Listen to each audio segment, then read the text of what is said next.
Hey guys and gals, welcome to Jill Dink School of Mysteries. This is still number 9. Congratulations. This is number 9, part 2 of the whole adventure. And today, we're going to kind of continue on the first 3 steps a little bit. But last time, we talked about this, right? Just this little piece here. And, we covered how the first right is masculine, the second right is feminine, how the third right is the sun, which is the gate, remember the gate, and how you have to have all 3 in order to get through the gate. It's, really important to have one mind, one eye, in order to do that. We covered a little bit about not just art, not just the symbolism in here, but some of the symbolism in Freemasonry and how they're kind of similar in some cases, in some instances.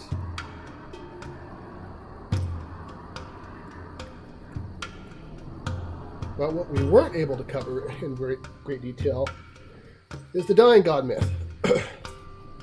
And the way the dying god myth works with this, with Drazel.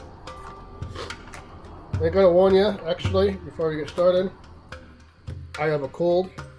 My wife gave it to me. She says my son gave it to me. A 2-year-old son, my poor boy, who wouldn't hurt a flea, got me sick. I think not. So, be that as it may, it's my wife's fault. We're not going to point fingers. I'm a little sniffly. So I just hope that you are not grossed out by that kind of thing. So, continuing on.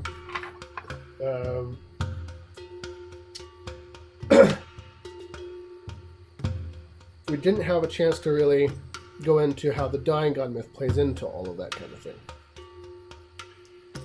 As I said in a different video, and I don't remember which one, that all mystery school doctrine, all of them, without exception, is based on a dying god myth. All of them are. The Masons, it's Hiram Abiff. He's the master mason, the master architect who builds the Temple of Solomon. He's actually in the Bible, believe it or not. Go look him up. And he's their dying god. Hiram Abiff is murdered, and then it is up to the master mason to resurrect him again. Right? If you're a Christian, your dying god myth is of course, Jesus, where Jesus is murdered, and then he goes into the underworld for 3 days, then he comes back up into heaven. He rises again. If you're part of the Eleusinian mysteries, which are really popular in Greece, it's the death and the subsequent resurrection of Eleusis. And now, in a lot of ways, people get confused by these because it's not necessarily, someone just killing somebody. Sometimes people are just simply tricked into going into the underworld. There's a lot of reasons why a god of any particular stripe will end up in the underworld sometimes. But it's always, always, always, without exception, 100% of the time, the result of ignorance. Always the result of ignorance. Either on the part of the god himself, or on the part of the people who are murdering him. You recall Jesus saying, "Forgive them, Father, they do not know what they do." They don't understand what they're doing. They don't understand the story. They don't understand who I am. And so it's, without exception, always. There's always something that is a result of ignorance that kills the wisdom god. Or the wisdom gods and sun gods are usually pretty close to each other. They're like this. They're almost the same being, even though their stories are usually slightly different.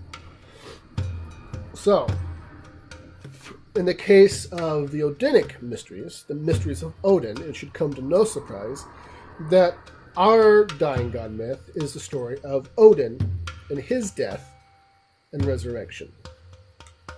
So, something that's really interesting about the Norse mysteries, not only is like every other story about a dying god in the Norse mysteries, which is kind of fun, but it's the Norse mysteries and the Egyptian mysteries are the only two that I'm aware of, and I'm a super nerd for this kind of thing, that I'm aware of, in which both the father figure and the son both have dying god myths.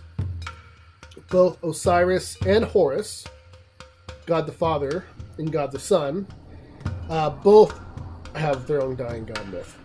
And in our case, Odin and his son Balder both have dying god myths, which is really interesting.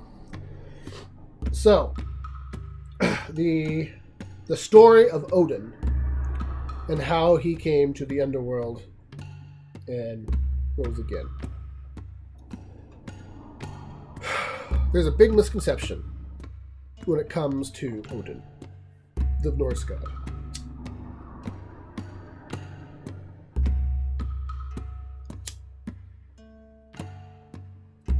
And if you're a friend of mine,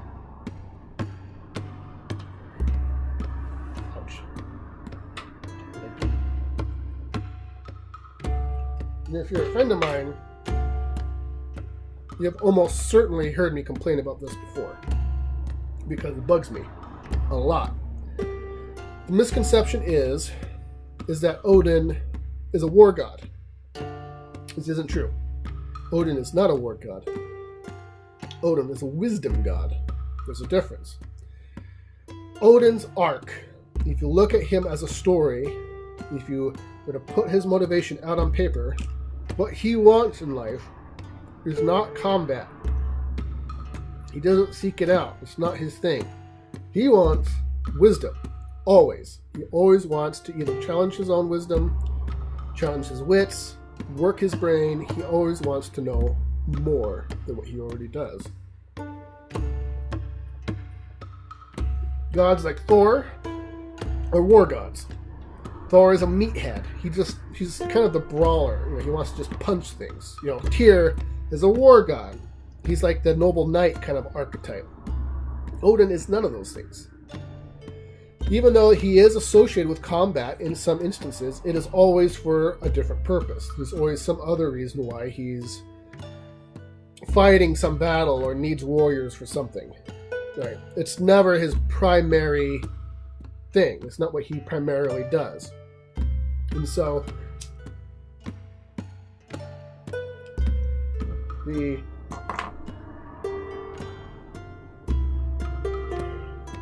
it should come to no surprise that Odin wants to know the runes. Rune comes from the word runa, which literally means wisdom. And it's its literal interpretation. It literally means wisdom. Yep, these guys are here. Literally means wisdom. Okay. So, he wants to know the runes. Now, the runes are made by a group of people called the Norns. The Norns are really similar to the Greek Fates. Very similar. And they live in a place called Urd's Well that feed the roots of the world tree. Now, so the roots of the world tree are fed by this sacred water, this special life-giving water. And because remember the axiom, all life is born out of water. That's one of those things you got to remember. That's a key. Because where keys are, right? It's a key. Remember it. All life is born out of water. It'll come back over and over and over again. So, so the Norns, living in this sacred, life-giving water, writes the runes on the roots of the world tree. And the roots, and then the runes, they climb the tree, and they feed all life, and giving fates to the gods, to men, to beasts, and to all things, until they reach the highest branches of Yggdrasil, until finally, remember this? Reaches the highest branches of Yggdrasil, until finally, in the form of dew, they fall back into the waters of Erd, in which case they are recycled over and over again. Looks a lot like electromagnetic fields, doesn't it? These things are, there's reasons for this. Right? Everything comes back to this model. Everything in life will come back to this model in one way or the other. It doesn't matter if you're talking about time, talking about space, talking about the journey of a spirit. It always comes back to this here. So, Odin, he wants this. He wants to know the mysteries of the runes. And he knows that there is no easy way of getting them. Only a tremendous sacrifice will do it. So, knowing this, he hangs himself from Yggdrasil. He hangs himself from Yggdrasil. And he hangs there for 9 days and 9 nights. 9 days and 9 nights. 1, 2, 3, 4, 5, 6, 7, 8, 9. There's a couple ways of looking at this. You can either say it's 9 cycles. 1, what was that? 2, 3, 4, 9 times. Or you could just count it as days. Now you'll note that this is also the same amount of time as a human gestational period. They keep coming back to that theme of birthing. Birthing.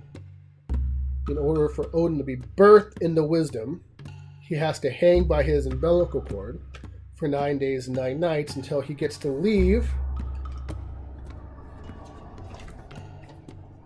the Stargate. The sun. He gets to come out through the hole where the light's coming through. Right?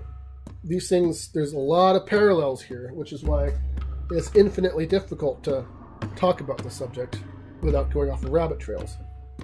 So I'm going to have to skip so much cool shit because there's just no way to get to all of it. But that's just something to think about. So he hangs there for 9 days and 9 nights. He's pierced by his spear. Gungnir. I think we're just focusing on it. Gungnir. He's the shining tip, the sun. Right there. You see that? That's interred within him. It's stuck inside of him. So, not only is he suffering, but the light has gone out. Because at this point in the story, he's in ignorance. He doesn't have wisdom yet. He doesn't have the runes yet. Odin is still in ignorance. And then, on the last day, he's in all this pain. And no one gave him food to drink. No one gave him water. He's suffering in the underworld. He's in pain. He's suffering due to his own ignorance. His spirit is stuck within him. On the last day, in a fit of pain and ecstasy, he looks down in the waters of Erd. All life comes from water. He sees the wisdom in the waters. He sees the wisdom in the waters. Not only does he see them, but he understands them.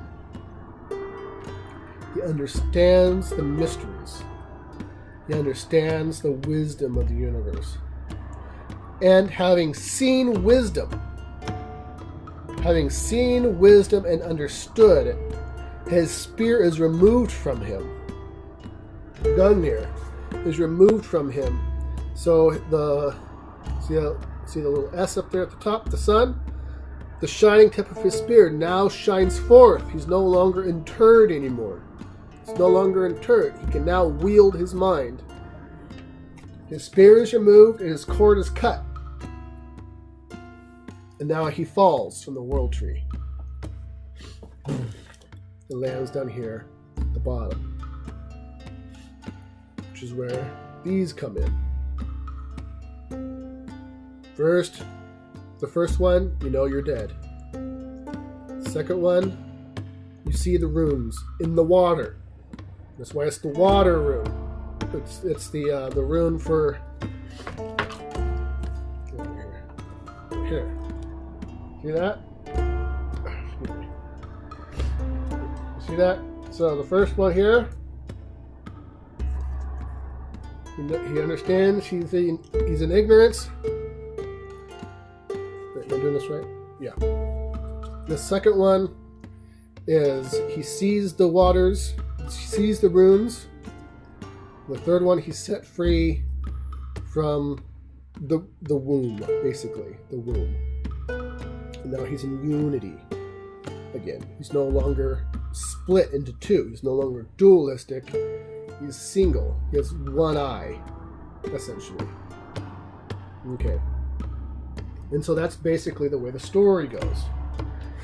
It mirrors this.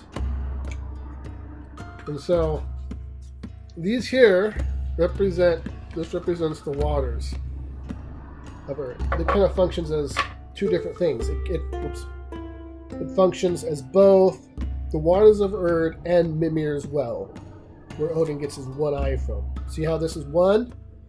Well, here this represents the one eye. This is kind of where both that represents. Now, I don't know if you guys are familiar with... I'm using this as an example, as a comparative example. But I don't know how familiar you are with tarot. I'm not particularly familiar with tarot. I don't really use them much. But there is a... So this here represents Odin's cord. This here represents his cord. It's the realm of effects. Because he is in ignorance is the cause. Ignorance is the cause. This represents his effect. The effect of his cause. Which is what binds him and ties him to the world tree. So he's effectively hanging upside down. Remember what we said. This was a couple videos ago. He's hanging upside down, right? His head is down here, his feet are up here. And now I'll put it up there. There's actually a tarot card called the Hanged Man. And what's interesting about that, and I didn't know about this until much later, until after I've already learned all of this, is that the Hanged Man card is a man who's hanged upside down. So he's not hanging like a traditional noose, like you'd think. He's not hanging so that he's like from his neck and his head is pointing up. That's symbolically wrong. He's in dualism, so his feet are like pointing up like this. His head is down. And so when he's looking at the waters of Erd, he's actually looking up at them. Right here. See that? He's looking up into this space. Right here. Because that is the only way that Odin could get up, birthed out of the canal as a single being, and then up into the free air, which is this here. So you have the air sign right here, where he's breathing free air again, the land of the living. This is called the land of the living. In our world, again, I apologize. I feel like I'm snotting all over the place, but I'm not. In our world, we always do things backwards. We say things backwards. In our world, it is always said that first you're born, then you live, and then you die. It's the thing we take for granted. This is called a blind. We've covered what a blind is before. A blind is not necessarily a lie. It can be sometimes. But usually what a blind is it puts an over amount of emphasis on a certain idea to get you to come to a wrong and incorrect foregone conclusion. Right? So this world, it's always said you're born, you live, you die. It's because it is assumed that you're alive right now. It never even occurred to anyone to ever ask the question, am I actually alive or am I dead? We just assume that this is Midgard, the land of the living. It just assumed. But we're not. This isn't the land of the living, this is the land of the dead.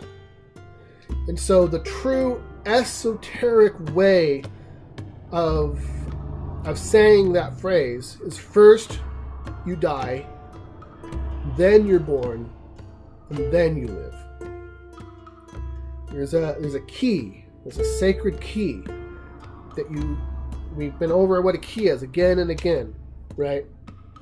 It's a word puzzle. It's a phrase or axiom that you put over top of a story that lets you see the true order of what it is you're looking for. It's like putting on a special glasses that reorganizes the picture, reorganizes the chaos into something that actually makes sense. And the key for this is to always see the end from the beginning. Its symbolic representation is an Ouroboros. It's a snake that eats its own tail, where the beginning and the end happen at the same time. So you take a story and you put that phrase over top of it, and it gives you the true order of the way that story is actually supposed to be read. So, you're born, you live, you die. You put that key over top of it, and then it becomes, you see the end from the beginning. First you die, then you're born, then you live. You could do this with mythological stories too. You could put it over top of the story of Christ. If you really get some really mind-bending material, you put it over the top of Christ or of Odin or any of these gods. And what you find is first, you see the end from the beginning. It reorganizes the way that the story is said. First, Christ dies on the cross. That's the first thing that happens in the story. Then he falls to the underworld. He starts his ministry where he is born. And then at the end of the story, he rises. I know it's not everyone's cup of tea. I understand. Don't worry, I'm perfectly cognizant of that. But it gives you something to think about. The only way to get to the underworld is to die. So you see the end from the beginning. So the first thing that has to happen for Christ in order to get here is to die on the cross. He goes to the underworld. He's interred, where he starts his ministry, where he brings the dead to life. He sets the captives free. He makes everything well again. He makes the blind to see. He gives the ears to the deaf. He does all these miracles to the people of the underworld. And then at the end of his ministry, he rises from the grave. Mind-blowing stuff, huh? With Odin, for example, you do the same thing. You put the end from the beginning. First thing that happens is Odin is eaten by the wolf Fenrir, the great wolf Fenrir, at Ragnarok. There's a big scene just before the battle where Odin goes to a seer and tries to figure out what the mystery is behind what's about to happen, and she tells him, and then he feels relieved because he understands. So Odin, he gets eaten by a wolf of Fenrir.